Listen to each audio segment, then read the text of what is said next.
Storytelling. I mean, every time we make a video, aren't we just telling a story? And just as a written story is made of words, and sentences, and paragraphs, compelling video stories are also made up of smaller pieces. I know there's a key here somewhere. Oh, there it is. Individual shots strung together to tell a story. Learning how to shoot a video sequence, well, it can go a long way to turn your video story from dreadful to delightful. Sequencing is the foundation of video storytelling. You do it by compressing time. Without this compression, what you're left with are long, boring video clips.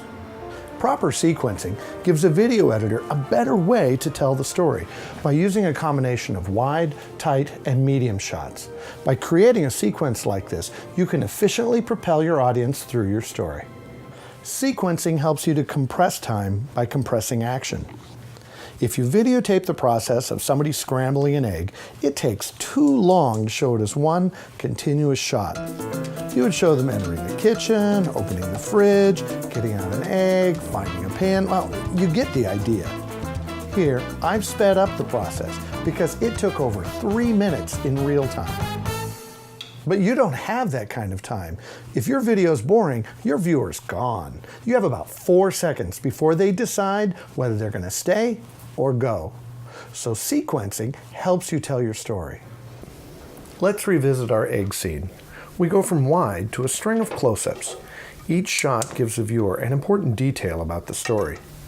We move quickly through the process, a string of peak moments, right down to the sizzle of the butter in the pan. To shoot this right requires some thought before you even begin to fire up your camera.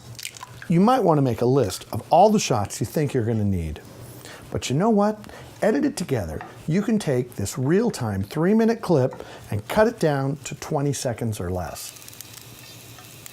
The cool thing is, your audience understands this sequence of shots and accepts this compression of time. Why is that? Well, it's because we see it all the time in television and in movies. Good eggs. Shooting a sequence on the fly requires a little practice and a lot of anticipation. When shooting a sequence, think about how you're going to put your shot together. What's your establishing shot? What's your detail shot? What story are you trying to tell? This means asking yourself, where's the action headed? Where do I need to stand to be in the right spot? What shots get me from point A to point B? Okay, if you're looking for a list of do's and don'ts, here you go. Shoot a wide variety of shots. If you have the time, shoot a wide, a medium, and a tight version of every shot. Tight shots can appear back to back, but adjacent wide shots, well, they're a jump cut, and they confuse the audience. Shoot an action and then the reaction, or the cause and the effect. You're showing the viewer what's important to your story, so make certain those points are clear. Shoot 3 tight or medium shots for every 1 wide shot. Frankly, there are very few trombonists who make excellent videographers. Using your zoom just makes you look like an amateur.